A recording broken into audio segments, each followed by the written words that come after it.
திருமண வாழ்க்கை நல்லா இருக்கணும்னு நினைக்கிறவங்க இந்த ஒரு நாள் விரதம் இருந்து வழிபாடு பண்ணா நம்முடைய வேண்டுதல் நல்லபடியா நிறைவேறும். இந்த சிறப்பான நாள் நாளைக்கு தான். பங்குனி மாதத்துல வர உத்திர நட்சத்திரன்று பௌர்ணமியும் சேர்ந்து வரதுனாலதான் பங்குனி உத்திரம் நம்ம சொல்லுவோம். இந்த பங்குனி உத்திரத்தன்று தான் நம்ம வழிபாடு பண்ற எல்லா கடவுள்களுக்கும் திருமணம் நடந்ததா புராணங்கள் சொல்லப்படுது.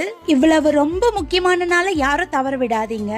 முன்னாடி நாளே வீட்டை முழுதும் சுத்தமா தொடச்சு முடிச்சுட்டு பூஜை அறையும் சுத்தம் பண்ணிக்கலாம். மறுநாள் அதிகாலையில எழுந்து தலைக்கு குளிச்சு முடிச்சுட்டு நம்முடைய விரதத்தை ஆரம்பிச்சிடலாம். முருகனுக்கு பிடிச்ச அலரிப்பு மாலை சாத்தி சிம்பிளா ஒரு நைவேத்தியம் செஞ்சு படைச்சு காலையிலும் மாலையிலும் அவரை தொடர்ந்து வழிபாடு பண்ணிட்டு இரவு நம்முடைய விரதத்தை முடிச்சிடலாம். முருகனை கோவிலுக்கு போய் தான் வழிபாடு பண்ணணும்னு எந்த அவசியம் இல்லை. முடியாதவங்க வீட்டிலே இருந்து மனசார சின்னதா ஒரு அகல் விளக்கு ஏற்றி மனமுருகி முருகான்னு வேண்டுனா போதும், கண்டிப்பா நம்முடைய வேண்டுதல் எல்லாத்தையும் அவர் பார்த்துப்பார். இந்த மாதிரி முருகன் சம்பந்தப்பட்ட நிறைய வீடியோஸ் பார்க்கறதுக்கு சேனலை சப்ஸ்கிரைப் பண்ணி சப்போர்ட் பண்ணிடுங்க.